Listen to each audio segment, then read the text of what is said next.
Yes, everybody, welcome back to the channel. My name is Stephen Howson, and this is a bit of an exploration of where Manchester United have gone right and gone wrong in the transfer window, in the squad building that we've done. Over the last couple of years, Ole Gunnar Solskjaer and his backroom staff have assembled quite a star-studded squad, but it's a squad that lacks a little bit of balance. It's a squad without a starting 11 that I think the entire planet would be happy with.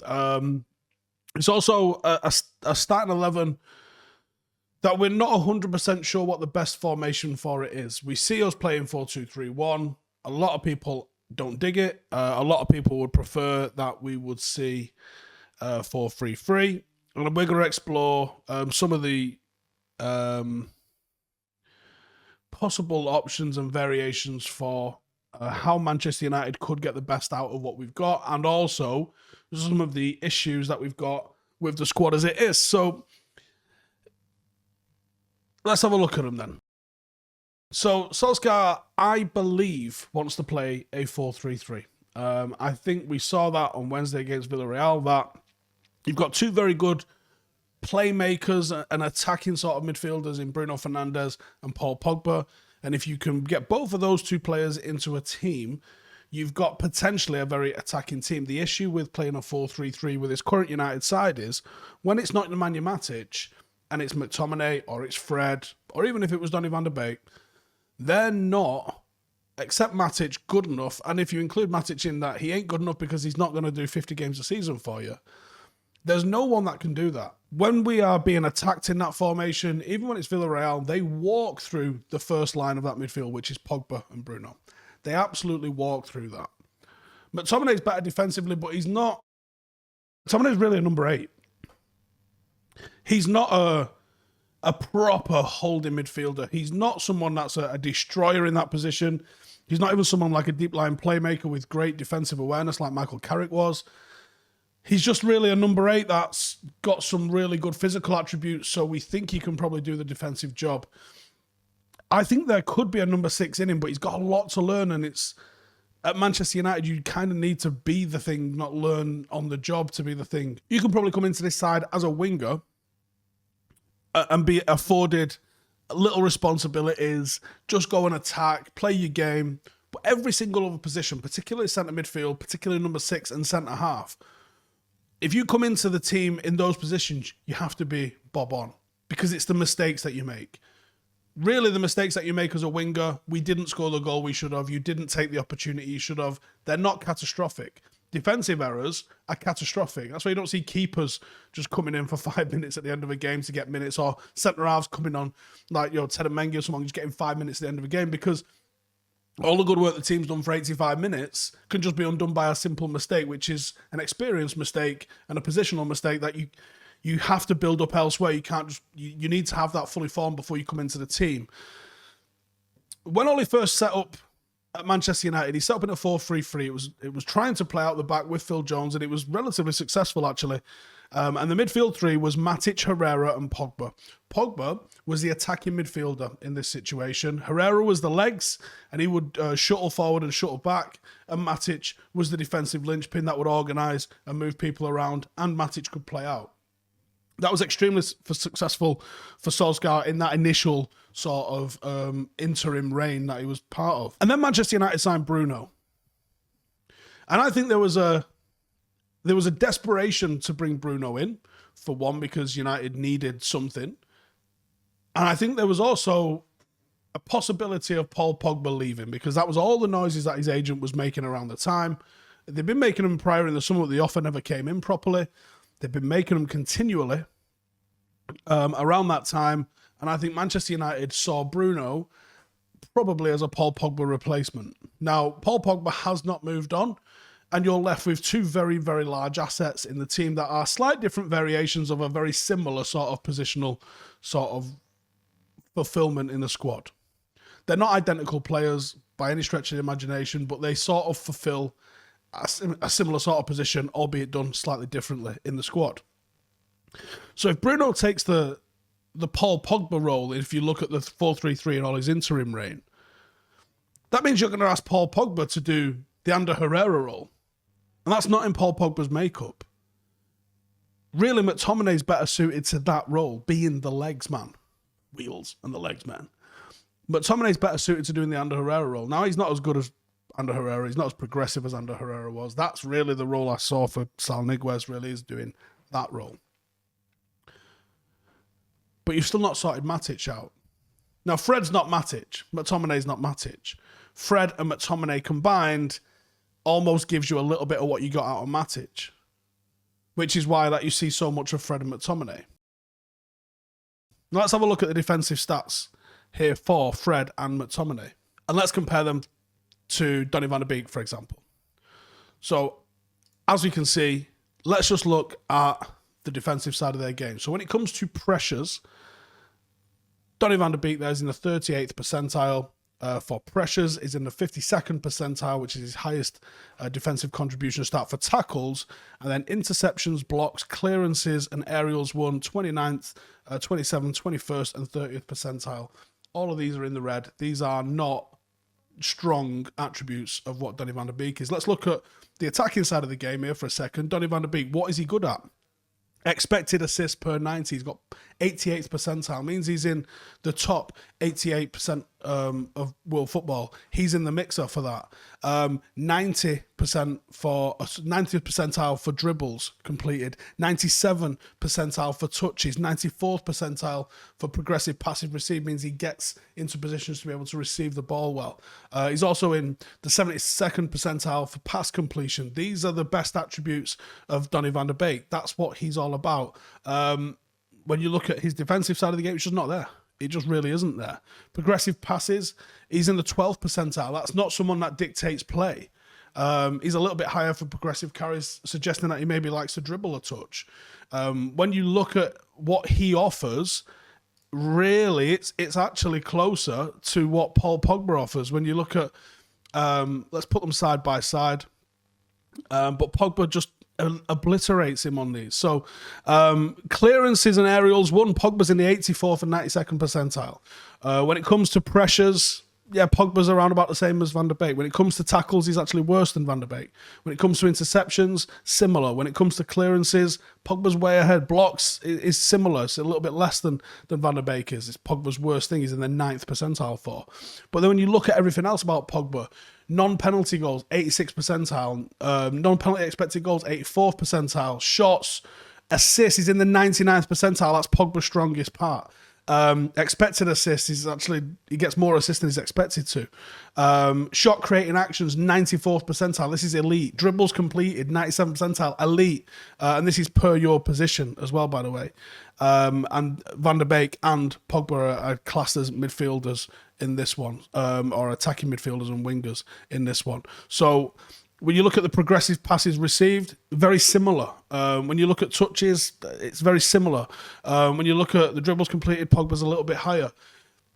That's the sort of player you should be looking at and comparing to Donny van der Beek is Paul Pogba, and he's nowhere near Paul Pogba in that. Now, if we look at the people that he's playing or being asked to play instead of, Fred's a rubbish footballer, right? That's the narrative at the moment. Right, okay, I can give you that one. Let's look at all of these things here to begin with. Let's look at his non-penalty goals, not shots, assists. He's in the 40s for all of this sort of stuff. Expected assists probably should be a touch higher. Shot creating actions quite high, 74th percentile. Actually, higher than Donny van der Beek's in terms of shot creating actions. And this is per night over the last 365 days. So this is every competition, whether it's international or club football, no matter what it is. Passes attempted. Fred, more. He's in a higher percentile for that. Pass completion, higher, slightly. 88% versus 86%. Progressive passes, more. And then it gets a bit bad for Fred. Progressive carries, not very high. Donny Beeks wasn't very high either. Dribbles completed, not very much. Less than one a game. Touches attempted, 0.53, which is shocking compared to what Donny van der Beek's got. Progressive passes received, not many. It's in the bottom 28th percentile. But then when you look at things like pressures, this is how often he's putting the opposition under pressure. 93rd percentile in the world. Tackles, 89th percentile. Interceptions, blocks, Fred's in the 98th percentile in the world. That means he's literally one of the best in the world at blocks. And then clearances and, of course, aerials one, he's in the bottom 8%. Scott McTominay's got a similar sort of makeup there. Pass completion's a little bit lower. Progressive passes, progressive carries, dribbles completed, touches.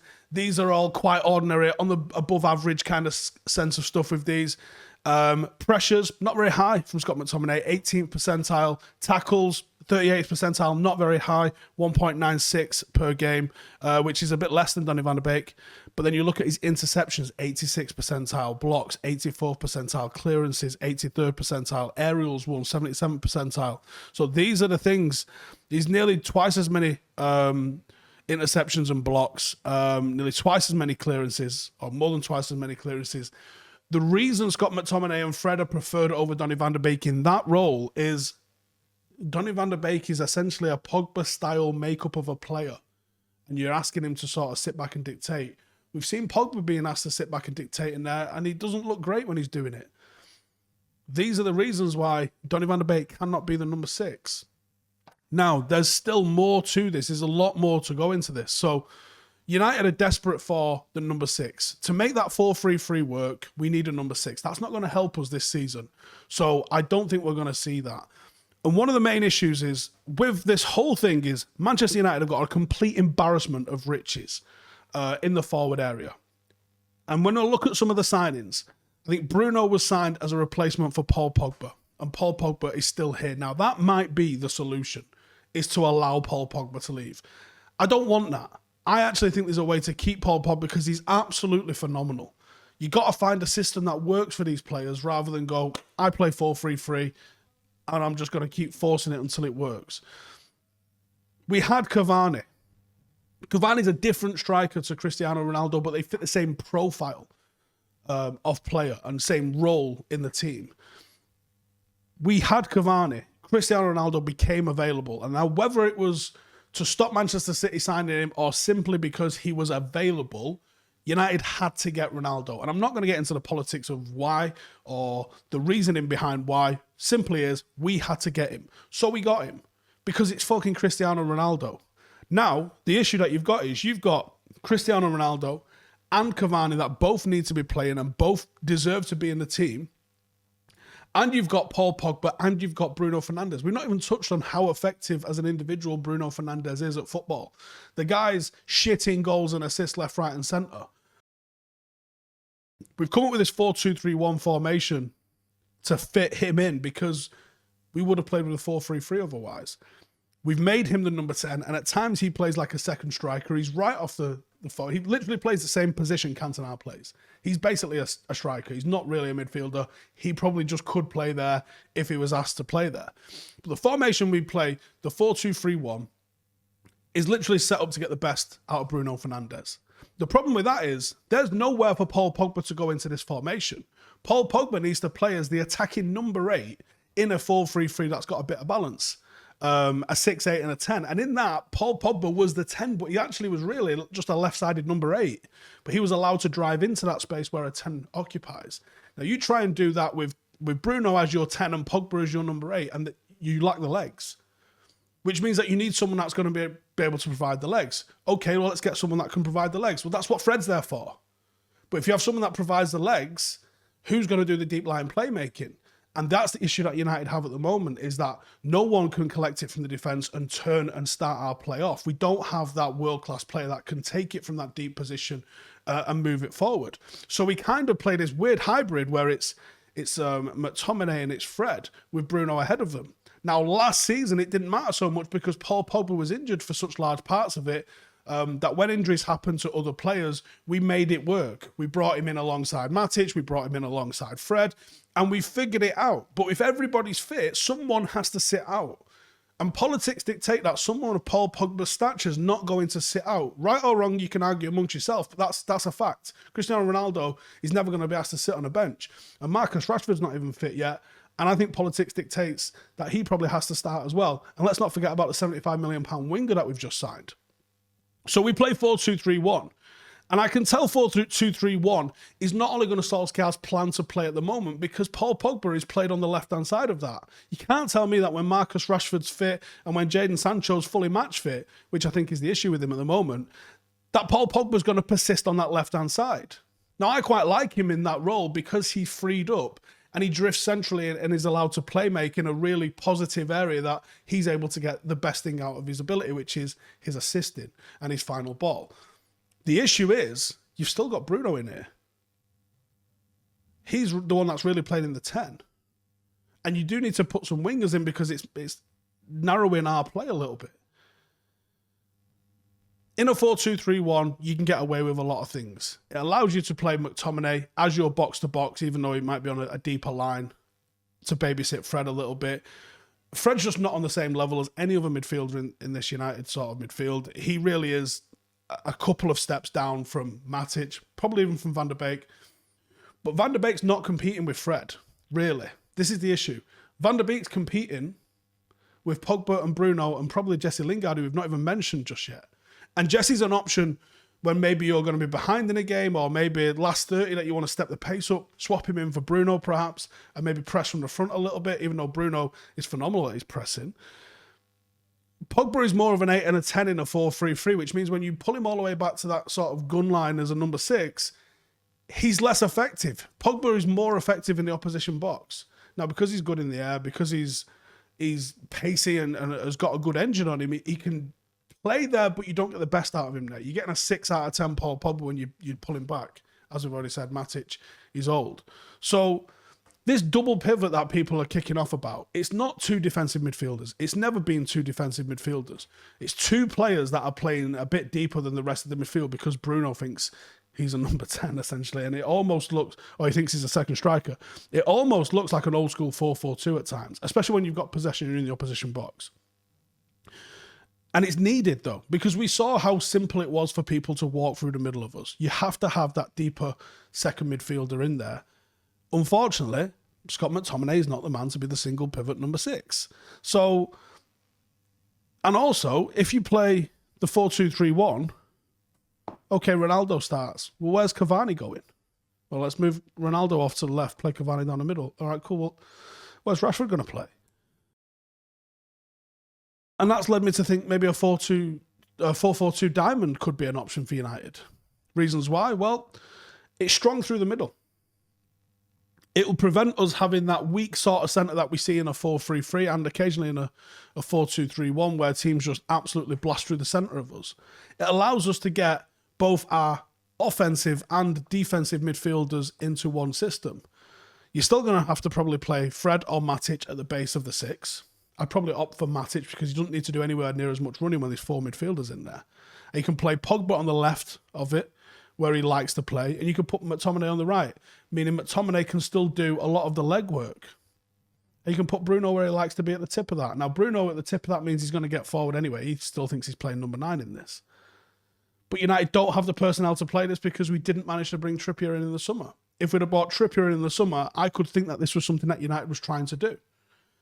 Cavani and Ronaldo, what a forward partnership that is. Bruno playing just off them. Pogba, McTominay providing some physicality, legs, and some quality into that centre of midfield. And then a number 6 behind them in Matic, who doesn't really have to do a hell of a lot. Bit of organising, and that would be it. You could even probably get away with playing Fred in there and still look pretty good because Fred's got 3 or 5 options directly in front of him. And by the 5, I mean the wing backs would push up because they would be providing your width. And that's possibly why we was looking at Kieran Trippier, because Wan-Bissaka's not got that offensive ability in him. Now, the problem that you've got if you play a 4-4-2 diamond is you've got 6 players who could be asked to be part of that number 2. And that's Ronaldo and Cavani, probably your first choice in there. Then you're probably going to have Greenwood and Rashford, but your second choice in there maybe. And then you've still got Sancho and you've got Anthony Martial. 6 into 2 does not go. And I actually think that you could play pretty much most of those together and find it would work somehow because Ronaldo drifts off. He's not going to lead the line.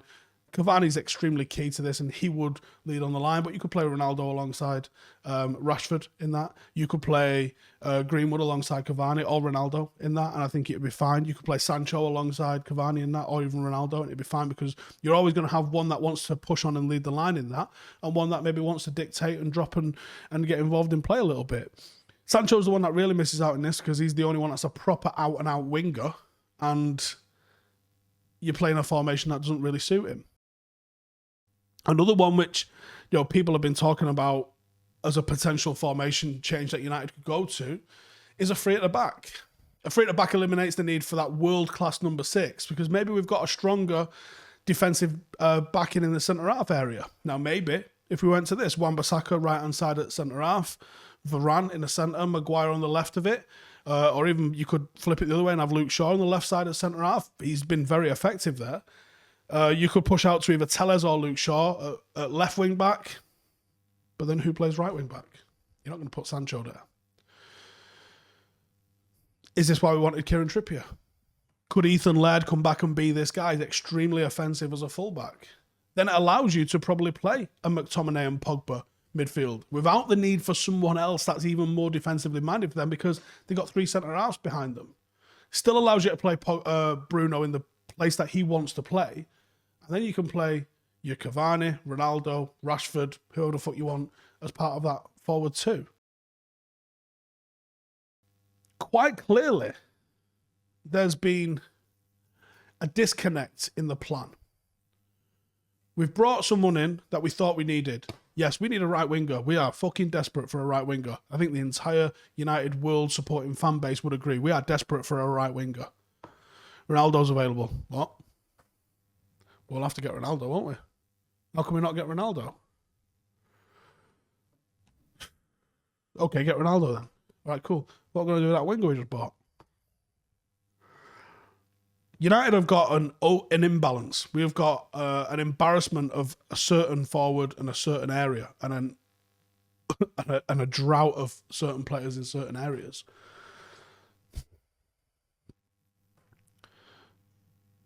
It's a massive issue. United need to select the formation and then buy accordingly to it. Now, there's no harm in being tactically flexible. I think that's a brilliant thing, and Ollie's shown that in his reign so far, that he's got the ability to be tactically flexible. However, if we persist with 4-2-3-1, you're taking 2 players in your 11 at least that aren't to the level of everybody else in there, and you're not getting the best out of the team by doing that. If you play a 4-3-3, you're probably playing 2 players that are a little bit too excitable without the protection behind them that they're going to need in a real number 6. Unless you want to move Ronaldo to one of the flanks, you're going to really struggle to give Cavani the game time he deserves, because he's been absolutely sensational every single time he's played. So is a 2-striker system the thing that gets the best out of the riches that United have got, the particular set of players that United have got? It might not be what Ollie wants to play, ideally, but you have to cut your cloth to get the best out of your players. I'd love to know that in training they're trying different formations like this, because the 4-2-3-1, he's had a level of success. And maybe, do you know what, when you come against Manchester City at the Etihad or Liverpool at Anfield, 4-2-3-1 makes a lot of sense. A lot of sense.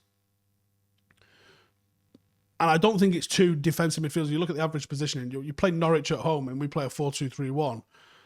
Scott McTominay's not sitting in front of the back 4. We are not playing a low block. As some people I've seen say, because we failed to score, we parked the bus. No, just that's not what happened, is it? But United have got a real problem. Has Bruno's personal success as a player equaled enough team success? Or has it just been channeled into him getting a lot of goals? It's very reminiscent of the Ruud van Nistelrooy era at United, which was arguably one of the leanest times under Sir Alex Ferguson. Ruud van Nistelrooy scored a bucket load of goals, but only won 1 title as a Manchester United player. You often see Bruno sort of ghosting in behind that second striker. Would he be better being a bit further off and allowing that striker to maybe take those chances that he's getting? Is there a conflict of interest between trying to fit Bruno and Pogba into the same team? Have we got a selection issue when Rashford returns if you're using Pogba on the left-hand side? And if you're using Pogba on the left-hand side now, knowing that it's only until you bring Marcus Rashford in, then that tells me you don't have a plan for where you're going to utilise truly world-class talent in your squad. I hope that they're able to use the international break to be able to figure out what they're going to do in terms of this formation. But for me, there is a massive issue staring us right in the face. And maybe it would be a good idea to experiment with a second formation when you can do that with the stakes being so high. It's crisis if we lose one game, I don't know. But you've got to try and find a way to get the best out of the talent that you've got, because I think trying to shoehorn them into a 4-3-3 or a 4-2-3-1 currently is not working. And I think that United have got many, many problems, and I think some of those at least could be solved by putting players where you will get the best out of those players, rather than he might work there, which is what I think I see a lot of with Donny van de Beek. And actually, it probably wouldn't work there. That's my thoughts. Do you think any of those formations changes could work? I think the most straightforward one would be the diamond. I think that would stiffen us up in the middle, give us some real options in there, but then you're losing that real pacey winger thing and you've just signed a new winger. That's a bit ballsy. Maybe it would be something along the lines of the 4-2-3-1. Maybe it would be something along the lines of the 3-5-2. Maybe a back three gives us that platform to be able to move forward. I mean, this is why Chelsea are able to play Jorginho in the middle and be all right with it. Could Pogba fulfill that role? I think he's a little bit more attack-minded than Jorginho, who's always been that sort of playmaker from deep. But it's an interesting conundrum, and I know this, if we don't do anything, you're going to continue to see dysfunctional performances where you're not quite getting the best out of the players. Switching to a back three now, it's been done mid-season, but there's a lot of work going to be required to make sure everyone knows what they're doing at what times. Like I said, let me know in the comments, do you agree, do you disagree? And I'll see you in the next one. Laters. Hey, thank you for watching the video. If you are new around these parts, then don't forget to subscribe. My channel is proudly supported by my community on Patreon. If you'd like to get a little bit of extra content, a Discord group, meetups, five-a-side games, weekly podcasts, behind the scenes, and even an occasional bit of transfer news as and when I get it, then for the price of a pint, you can show your appreciation for the content that we make and get some goodies for doing so as well. Check the link in the description or click the button right here. You'll also find all of my socials here too if you want to follow me on any of those platforms. Nice one.